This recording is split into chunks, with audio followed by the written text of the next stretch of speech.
அனைவருக்கும் வணக்கம். நாம் இந்தியன் பாலிட்டியில் முனிசிபாலிட்டிஸ் பற்றி பார்க்க போகிறோம்.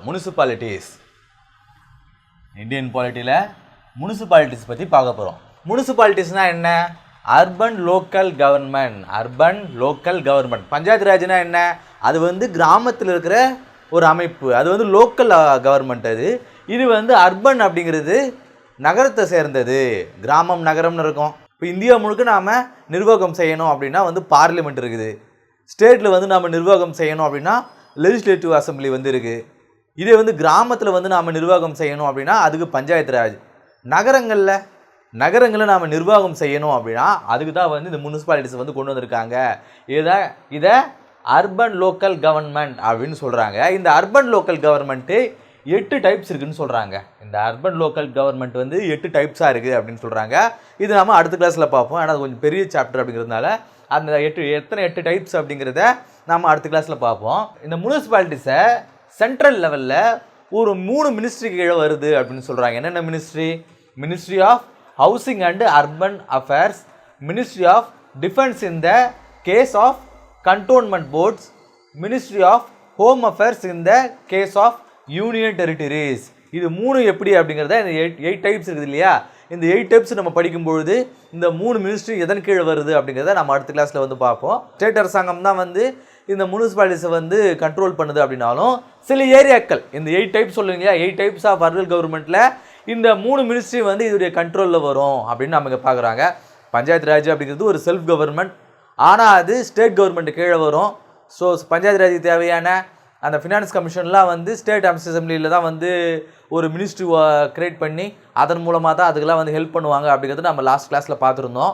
ஸோ இந்த அர்பன் லோக்கல் கவர்மெண்ட் அப்படிங்கிறது அந்த முனிசிபாலிட்டிஸில் ஸ்டேட் கவர்மெண்ட்டுடைய கான்ட்ரிபியூஷனும் இருக்குது, அதே சமயத்தில் சென்ட்ரல் கவர்மெண்ட்டுடைய கான்ட்ரிபியூஷனும் இருக்குதுன்னு சொல்கிறாங்க. So 8 types of urban government. அதில் என்னென்னலாம் இதுக்குள்ளே வருது, இந்த 8 டைப்ஸில் என்னென்ன மினிஸ்ட்ரி அதுக்குள்ளே வருது அப்படின்னு பார்க்கும்பொழுது ஒரு 3 மினிஸ்ட்ரி சொல்கிறாங்க. இது நம்ம அடுத்த கிளாஸில் கொஞ்சம் தெளிவாக பார்க்கலாம். அடுத்ததாக இந்த முனிசிபாலிட்டிஸில் ஒரு 3 டைப்ஸ் இருக்குதுன்னு சொல்கிறாங்க. என்னங்க மேலே 8 டைப்ஸ்னு சொல்கிறீங்க, இங்கே கீழே 3 டைப்ஸ்னு சொல்கிறீங்க அப்படின்னா இது நாடு முழுவதும் இருக்கக்கூடிய ஒரு 8 டைப்ஸ்னு சொல்கிறாங்க. இது எல்லா ஸ்டேட்லேயும், இன் எவ்ரி ஸ்டேட், எல்லா ஸ்டேட்லேயும் இந்த 3 விதம் இருக்கும் அப்படின்னு சொல்கிறாங்க. நம்ம பார்த்துருப்போம் பஞ்சாயத்து ராஜில் இந்த கிராம பஞ்சாயத்து, பஞ்சாயத்து சமிதி, ஜில்லா பரிஷத் அப்படின்னு சொல்லிட்டு ஒரு 3 அடுக்கு கொண்ட ஒரு அரசாங்கமாக அது இருக்கணும் அப்படின்னு சொல்லியிருப்பாங்க இல்லையா? ஸோ இதில் இந்த முனிசிபாலிட்டிஸில் ஒவ்வொரு ஸ்டேட்லேயும் இந்த 3 அமைப்பு அப்படிங்கிறது கட்டாயம் இருக்கும் அப்படின்னு சொல்கிறாங்க. இன் எவ்ரி ஸ்டேட் 3 டைப்ஸ் இன் எவ்ரி ஸ்டேட், எல்லா மாநிலத்திலையும் இது இருக்கும் அப்படின்னு சொல்கிறாங்க. இந்த 8 டைப்ஸ் அப்படிங்கிறது எல்லாம் கலந்துங்க. யூனியன் டெரிட்டரிஸும் இதில் அடங்கும், சில முக்கியமான பிளேஸ் இருக்குது இல்லையா, அதுவும் இதில் அடங்கும். இதெல்லாம் வேறு இந்த 8 டைப்ஸ் அப்படிங்கிறது இந்த முனிசிபாலிட்டிஸில் ஒரு இடம். இந்த 3 டைப்ஸ் அப்படிங்கிறது ஒவ்வொரு ஸ்டேட்லேயும் இருக்கிற ஒரு 3 டைப்ஸ் ஆஃப் முனிசிபாலிட்டிஸ் அப்படின்னு சொல்கிறாங்க. என்னென்ன? Nagar panchayat, municipal council and municipal corporation. நமக்கு அதே மாதிரி இருக்கா? எப்படி பஞ்சாயத்து சமிதி, ஜில்லா பரிஷத்து, அதே மாதிரி இதுவும் இருக்கா? Nagar panchayat, municipal council, municipal corporation, 3 அடுக்குமுறை மாதிரி இதில் வருதா? ஸோ இதில் நகர் பஞ்சாயத்து அப்படின்னா என்னென்னா டிரான்சிஷனல் ஏரியாவை நகர் பஞ்சாயத்துன்னு சொல்கிறாங்க. டிரான்சிஷனல் ஏரியானா என்ன?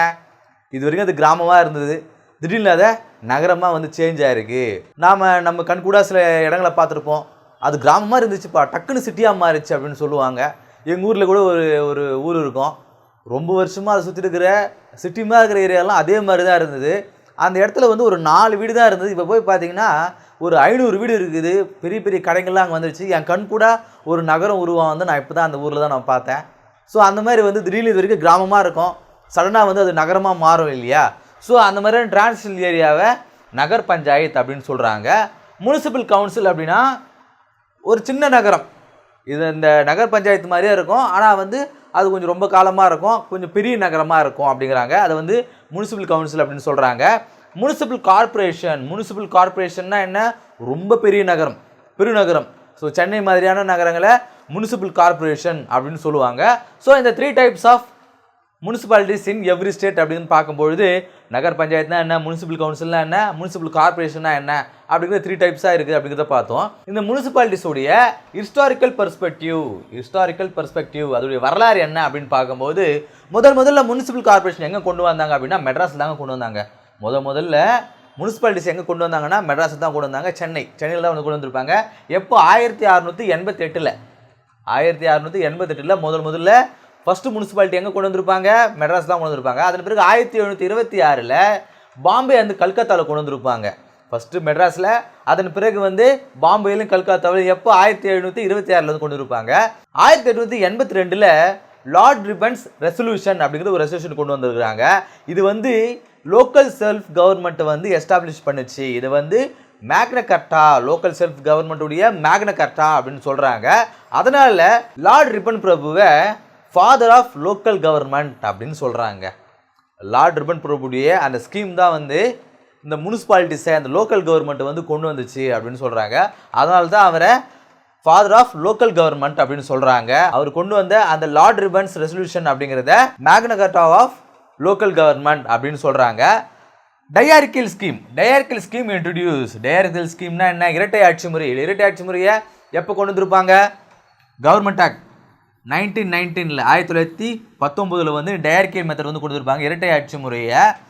இப்படி கொண்டு வரும்பொழுது ஆல்ரெடி வந்து அங்கே என்ன சொல்லியிருப்பாங்க, மத்தியில் ஒரு அரசாங்கம், மாகாணங்கள் ஒரு அரசாங்கம் அப்படிங்கிற மாதிரி 2 அரசாங்கங்களை கொண்டு வந்திருப்பாங்க. ஆல்ரெடி வந்து லோக்கல் கவர்மெண்ட் ஒன்று இருக்குது. 1882 ரிப்பன் பிரபு வந்து இந்த லோக்கல் கவர்மெண்ட் வந்து கொண்டு வந்திருப்பாரு. ஸோ இந்த லோக்கல் கவர்மெண்ட் என்ன பண்ணலாம் அப்படின்னு யோசிக்கும் பொழுது ட்ரான்ஸ்ஃபர் டு இந்தியன் மினிஸ்ட்ரி, அதை வந்து ட்ரான்ஸ்ஃபர் பண்ணிவிடுங்க. அந்த லோக்கல் கவர்மெண்ட் அப்படிங்கிறத மாகாணத்தில் இருந்ததை நேராக கொண்டு போய் அதை வந்து இந்தியன் கவர்மெண்ட்டில் ஒரு மினிஸ்ட்ரியாக வந்து செட் பண்ணிவிடுங்க. அது மாகாணத்தில் இருக்க வேணாம், அது வந்து சென்ட்ரல் இருக்கட்டும் அப்படிங்கிற மாதிரியான சொல்லியிருப்பாங்க. ப்ரொவின்ஷியல் அட்டானமி இந்த டயர்கில் மெத்தடில் கொண்டு வரும்போது அது வந்து இந்தியன் மினிஸ்ட்ரியை வந்து அந்த லோக்கல் கவர்மெண்ட் வந்து அட்டாச் பண்ணியிருப்பாங்க. ப்ரொவின்ஷியல் அட்டானமினா என்ன? 1935 வந்து கொண்டு வந்திருப்பாங்க. 1935 இந்த மாகாண சுயாட்சின்னு சொல்லியிருப்பாங்க இல்லையா? 1935 ஒன்று வந்திருக்கும், மாகாண சுயாட்சி. அங்கேயே வந்து எலெக்ஷன்லாம் நடக்கலாம் அப்படின்னு சொல்லிட்டு 1935 இந்திய அரசு சட்டம், இந்தியன் கவர்மெண்ட் ஆக்ட் அப்படிங்கிற ஆக்ட் நம்ம லாஸ்ட் கிளாஸில் பார்த்துருப்போம். ஸோ அதுதான் வந்து கொண்டு வந்துடுறாங்க. அப்படி கொண்டு வரும்பொழுது இந்த லோக்கல் கவர்மெண்ட்டை ப்ரொவின்ஷியல் சப்ஜெக்டாக வந்து மாறிடுறாங்க. லோக்கல் கவர்மெண்ட் அப்படிங்கிறது வந்து மாகாணங்களே இருக்கட்டும், முன்னாடி வந்து சென்ட்ரல் கவர்மெண்ட்டில் இருந்ததை அதை திரும்ப கொண்டு வந்து மாகாணத்திலே வச்சுட்டாங்க, ப்ரொவின்ஷியல் சப்ஜெக்டாக வந்து மாற்றிட்டாங்க அப்படின்னு நம்ம பார்க்குறோம். ஃபஸ்ட்டு என்ன பார்த்தோம்? ஃபஸ்ட்டு முனிசிபல் கார்பரேஷன் வந்து மெட்ராஸ் தான் 1688 வந்து கொண்டு வந்தாங்க. அதன் பிறகு 1726 பாம்பேயும் கல்கத்தையும் வந்து கொண்டு வந்தாங்க. லார்ட் ரிப்பன் பிரபுடைய ரெசல்யூஷன் 1882 வந்துச்சு. இது வந்து மேக்னா கர்ட்டா ஆஃப் லோக்கல் கவர்மெண்ட்டுக்கு இது ஒரு மேக்னா கர்ட்டா அப்படின்னு வந்து பார்க்குறோம். ஸோ அதனால தான் வந்து லார்ட் ரிப்பன் பிரபுவை ஃபாதர் ஆஃப் லோக்கல் கவர்மெண்ட் அப்படின்னு சொல்கிறாங்க. டயர்கில் மெத்தட் இரட்டை ஆட்சி முறை 1919 கொண்டு வரும்போது, அந்த ஸ்கீம் வந்து கொண்டு வந்தபோது இந்த லோக்கல் கவர்மெண்ட்டை இந்தியன் மினிஸ்ட்ரியாக வந்து அந்த துறையில் ஒன்றா வந்து மாற்றி அனுப்பிச்சிட்டாங்க, ட்ரான்ஸ்ஃபர் பண்ணிட்டாங்க. லோக்கல் இருந்ததை அதை வந்து ட்ரான்ஸ்ஃபர் டு சென்ட்ரல் இந்தியன் மினிஸ்ட்ரியாக வந்து அதை ட்ரான்ஸ்ஃபர் பண்ணிட்டாங்க அப்படின்னு பார்க்குறோம். ப்ரொவின்ஷியல் அட்டானமி 1935 கொண்டு வரும்போது இந்தியன் மினிஸ்ட்ரியாக இருந்த அந்த லோக்கல் கவர்மெண்ட்டை திரும்ப வந்து ப்ரொவின்ஷியல் சப்ஜெக்டாக வந்து மாற்றிட்டாங்க அப்படிங்கிறது நாம் எங்கே பார்க்குறோம். ஸோ இதுக்கு வந்து இந்த பஞ்சாயத்து ராஜ் மாதிரியே ஒரு லோக்கல் கவர்மெண்ட்டு ஒரு கான்ஸ்டியூஷன் அமைப்பாக வந்து அதை மாற்றணும் அப்படின்னு சொல்லிட்டு நம்ம லாஸ்ட் கிளாஸில் பார்த்துருப்போம்.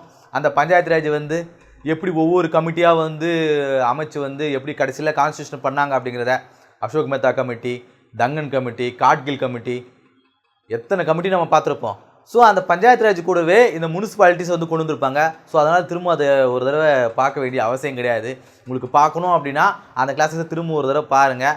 ரெண்டுத்துக்கும் ஒரே ஸ்கீம் தான் இருக்கும். இந்த முனிசிபாலிட்டிஸும் அந்த பஞ்சாயத்து ராஜும் வந்து மோரஸ் வந்து ஈக்குவல் தான். அதில் என்னென்ன கமிட்டிலாம் சொல்லியிருந்தாங்களோ அதே கமிட்டி தான் வந்து இதிலும் சொல்லியிருப்பாங்க.